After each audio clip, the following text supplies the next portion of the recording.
What's up, everybody? Welcome back to another video from the 10-7 MMA show. And today's video is all about what's going to go on with the welterweight division now that Shavkat versus Belal has been called off due to a bone infection from Belal Muhammad. So I think that as disappointing as this announcement is and the fact that this fight isn't happening, I know a lot of people are bummed that we were going to finally see an amazing matchup. Shavkat, who's had so much hype behind him and has done so tremendously well up to this point. We wanted to see if he had a shot to win the belt. I know a lot of people were picking him in this matchup. So unfortunately, it's not taking place, and that's a bummer. And I wanted to talk about what I think would be an amazing way to close out the year.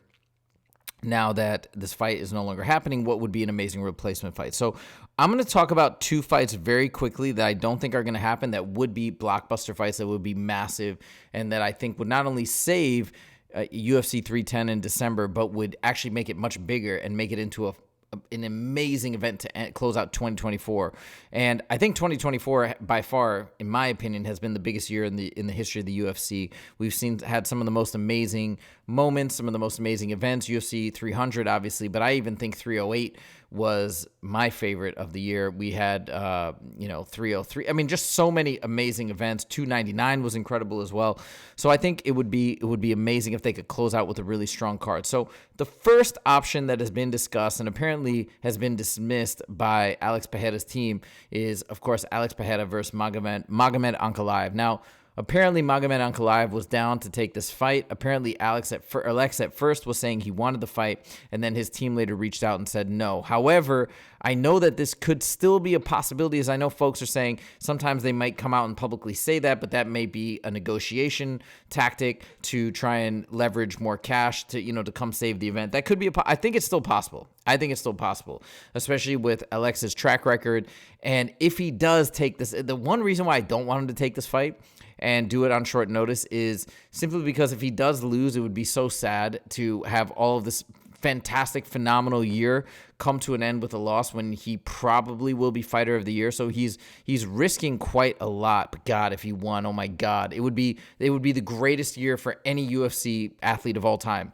All these championship, all these title defenses, all been successful. So many of them have been short notice, at least two of them, and it would blow him up to maybe the biggest star the sport has ever seen. I don't even know, but nobody's done anything like that, and that would be phenomenal. Okay, so that's option one. I think a lot of people were very excited when that was brought up. We'll see what happens. But again, Pereira's team has come out and said no, so we'll see. Okay, option number two.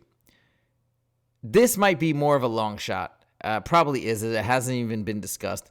But imagine this, right? Dricus du Plessis, what if he comes back and says he'll take the fight against Khamzat Chimaev?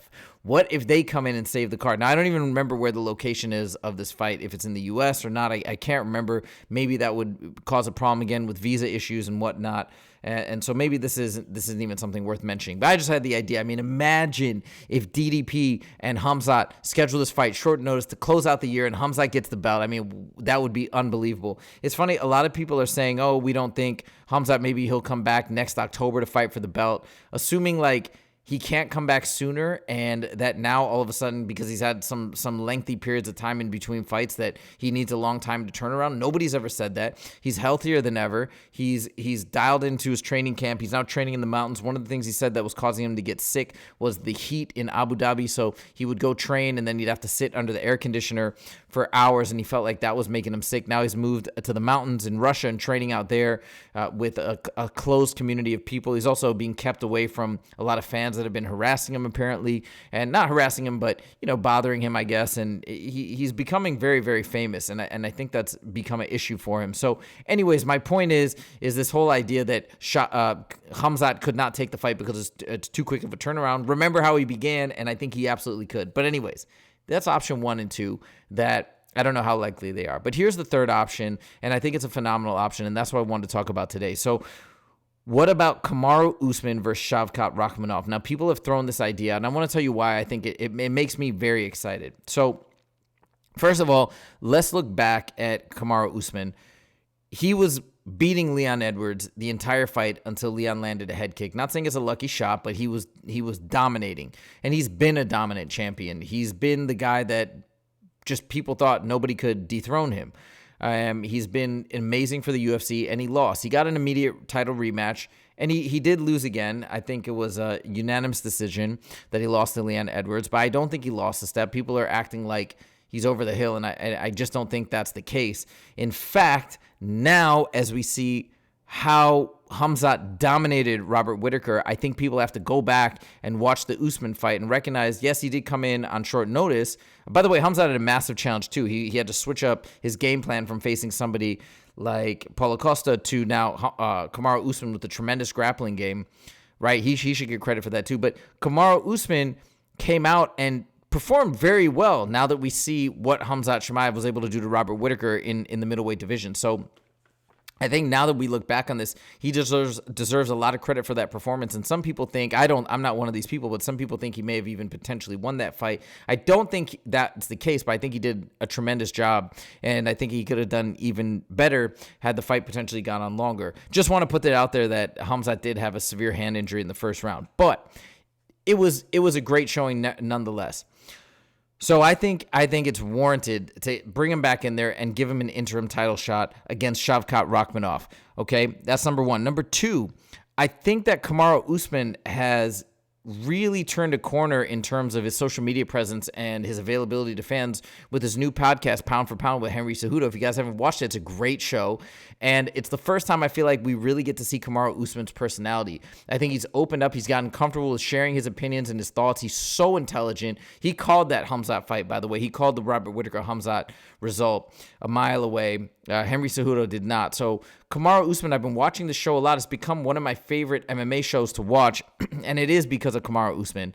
I hate to say, not to throw shade at Henry Cejudo, but like it's Kamaru Usman that I tune in for because he's honest, he's authentic, he gives really, really good insights, he's very intelligent. So I think because of this, he's now connecting a lot more with fans. Let's bring him back. Let's bring him back and let him fight Shavkat now that his popularity is even more on the rise than it was before. Okay. Finally, or not even finally, thirdly, we have Kamaru Usman, who, think about the story. If he comes in and if he beats Shavkat Rakhmonov, okay, which very well could happen. I think it very well could happen. I don't know what the odds are saying right now and who's favored or whatever in this matchup. Probably Shavkat's favored, whatever. But Usman could very easily win this fight. And imagine that storyline. He comes in, we want to see Shavkat win too. I know he's a rising star, and that's always a lot of fun. But imagine if Kamaru stops him, which he very well could, gets the interim title back. What a comeback story, and then goes and fights Bilal. Maybe he'll even fight Leon again and rematch him. Who knows? I don't know. But what a great comeback story for such an amazing champ. Or maybe he goes in and beats Bilal and retires. But that would be an amazing story as well. So again, just for the chance and the opportunity of this story, I think we should give him the shot. I think it'd be very exciting. Now, on the flip side, if Shavkat does win, what a tremendous victory, beating one of the greatest welterweights of all time, and then just building that much more hype for the title fight against Bilal Muhammad, whenever that happens, in February or March or whenever. So I just think it's a win-win situation to have this fight be the replacement. In a lot of ways, it's arguably more exciting than Shavkat versus Bilal, except for the fact that the actual title's not on the line. But Kamaru's been around. He's the man in the welterweight division, still is the man. So I think this would be awesome. Again, we still have those other two options in there. I don't know how likely they are, but I think Kamaru Usman versus Shavkat Rakhmonov is very likely. I believe that both fighters have already said that they're down, so let's see what happens. So I just want to throw in my 2 cents. Love to see this. Let's go Shavkat. Let's go Kamaru Usman for the close of the year. That's all I got to say. Thank you guys so much for joining, and we will see you in the next video. Take it easy.